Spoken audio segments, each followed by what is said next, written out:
A prisão iminente de Jair Bolsonaro. Bem-vindos ao Decoder Talks, onde decodificamos a narrativa por detrás dos fatos. Hoje vamos fazer um sumário das declarações dos réus da suposta trama golpista do 8 de janeiro. Isso mesmo, aquele sem armas, sem financiamento, sem liderança, sem forças armadas ou comando executivo. Isso também, sem o principal suspeito que estava fora do país na data do suposto golpe. Primeiro vou detalhar as declarações de Mauro Cid, pois os demais são irrelevantes porque simplesmente não confirmam nada. O que é óbvio, são réus e não vão dar declarações em desfavor de si mesmos. Depois, eu farei uma análise de como Jair Bolsonaro será condenado. Vamos lá. A delação premiada de Mauro Cid, ex-ajudante de ordens de Jair Bolsonaro, apresenta elementos centrais que sustentam a tese da acusação de tentativa de golpe de Estado, conforme detalhado nos autos do processo em curso no Supremo Tribunal Federal. Vou analisar os pontos principais das declarações e suas implicações jurídicas. 1. Minuta de decreto e envolvimento de Bolsonaro. Cid confirmou que Jair Bolsonaro recebeu, leu e sugeriu alterações em uma minuta de decreto com medidas autoritárias, incluindo a prisão do ministro Alexandre de Moraes e a convocação de novas eleições. Este é o elemento mais robusto da delação, pois indica animus necandi, intenção de consumar o crime e atos preparatórios concretos, configurando, em tese, tentativa de golpe de Estado, artigo 359-L do Código Penal. 2. Pressão sobre o relatório da defesa. Cid revelou que Bolsonaro pressionou o então ministro da Defesa, Paulo Sérgio Nogueira, para que o relatório das Forças Armadas questionasse a segurança das urnas eletrônicas, apesar de laudos técnicos não indicarem fraudes. Essa conduta pode ser enquadrada como tentativa de subversão da ordem democrática.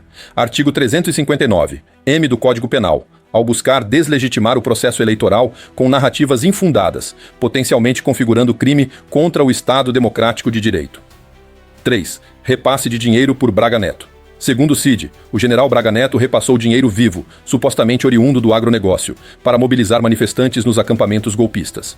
Apesar da negativa de Braga Neto, a delação premiada, homologada pelo STF, confere credibilidade à acusação, sugerindo o financiamento de atos antidemocráticos, artigo 359-L, parágrafo 2º. A materialidade dessa alegação depende de provas adicionais, como registros financeiros ou testemunhos corroborativos. 4. Mensagem. Senta o pau no Batista Júnior. Cid atribuiu a Braga Neto uma mensagem que ordenava sentar o pau no brigadeiro Batista Júnior, criticado por não aderir às propostas de ruptura. Essa conduta pode ser interpretada como pressão ilícita para coagir oficiais militares, potencialmente configurando tentativa de coação no curso do processo ou incitação à subversão, artigo 344 do Código Penal. A mensagem, se autenticada, reforça a tese de coordenação para enfraquecer resistências internas. 5. Omissão na desmobilização de acampamentos. Bolsonaro admitiu não ter desmobilizado imediatamente as manifestações pró-intervenção militar em frente aos quartéis, mesmo ciente de suas pautas. Essa omissão pode ser interpretada como endosso tácito, caracterizando conivência com atos antidemocráticos. Juridicamente, a omissão relevante, artigo 13, parágrafo 2º do Código Penal, pode implicar responsabilidade penal se comprovada a intenção de manter a pressão sobre as instituições. 6. Disseminação de desinformação em atos oficiais. As declarações de Bolsonaro em reunião ministerial e a embaixadores, questionando a lisura das eleições sem provas, configuram o uso indevido de recursos públicos para desinformação. O ministro relator do STF questionou a legitimidade de tais atos, que podem ser enquadrados como abuso de poder político, artigo 359-N do Código Penal, com o objetivo de deslegitimar o processo democrático e incitar a ruptura. Conclusão. A delação de Cid, corroborada por elementos documentais como a minuta de decreto e mensagens, fornece à acusação materialidade suficiente para sustentar a tese de tentativa de golpe de Estado. Apesar das defesas dos réus, que alegam ausência de intenção golpista, cumprimento das 4 linhas constitucionais e falta de concretude, as provas indicam atos preparatórios e intenção de subverter a ordem democrática. As implicações incluem a possibilidade de condenações por crimes contra o Estado Democrático de Direito, com penas que podem alcançar mais de 15 anos de reclusão, dependendo das agravantes e demais qualificadoras que os togados encontrarem durante a suposta comprovação da autoria e materialidade nos julgamentos em curso. Eu sei, amigos, tudo se apoia em uma delação cheia de inconsistências e sob intimidações de chandelei contra o réu e seus familiares e etc. Além disso, é a única prova que não é integralmente uma prova, pois trata-se de uma declaração premiada.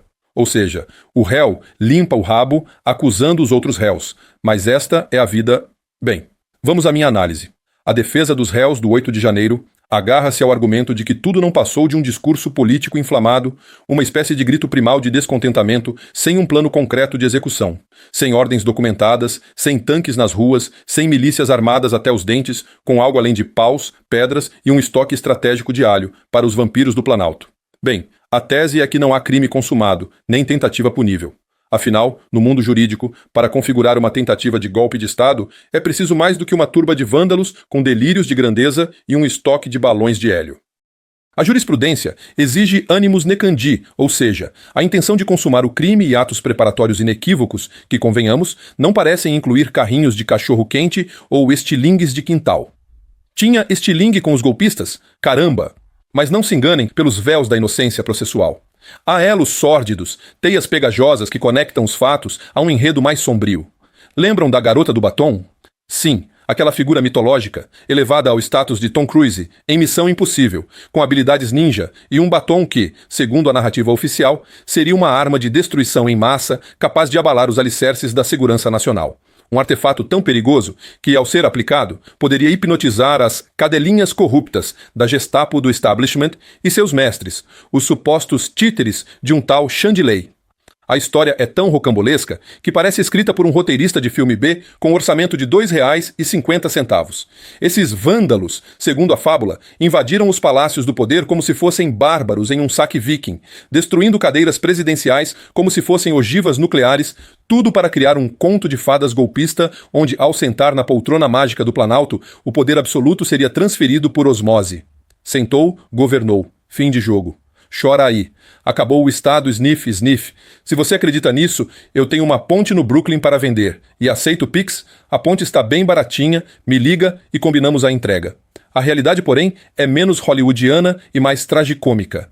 Após a festinha nos palácios, com selfies, bandeiras e danos materiais que a imprensa inflou como se fossem a demolição do Coliseu, os supostos golpistas, armados com nada além de bravatas e um arsenal de memes, foram acusados de trair a democracia de mentirinha.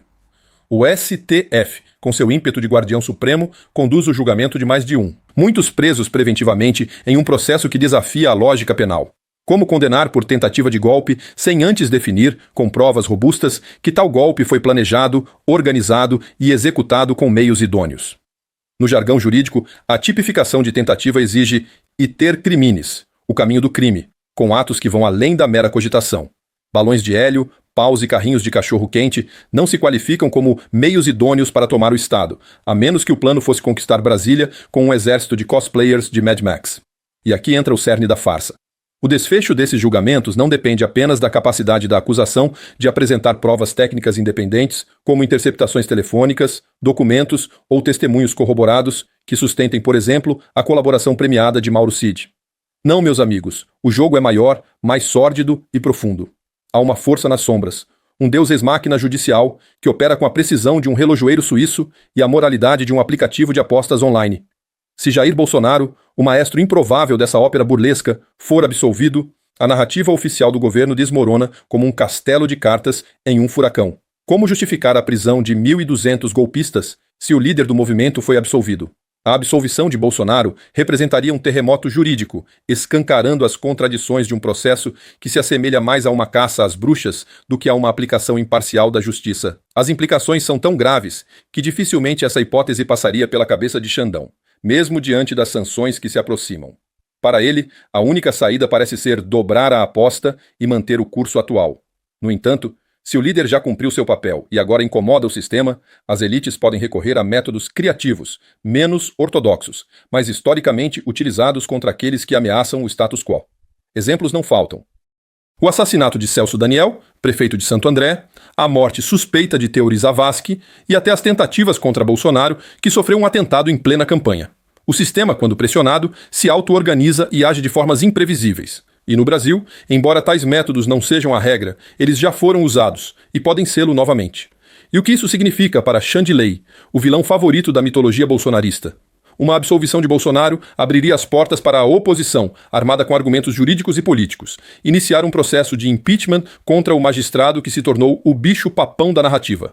A pressão seria insustentável, e o STF, ciente disso, deve recorrer a uma mágica processual digna de Houdini para manter a coerência da farsa. Condenar os réus com penas exemplares, sem provas sólidas de um golpe organizado, será como tentar convencer a plateia de que um coelho saiu da cartola sem truques. Mas todo mundo já sabe que é mágica, então tá tudo bem. Enquanto isso, Bolsonaro, em sua infinita sabedoria estratégica, ou falta dela, opta por fazer piadas com seu algoz, Alexandre de Moraes, o homem que mandou prender seu filho, confiscou seu passaporte e parece ter um plano para transformá-lo em hóspede de um presídio pelos próximos anos. É como brincar de roleta russa com um revólver totalmente carregado. Paulo Figueiredo tem razão. Bolsonaro não tem o estofo de um Maquiavel.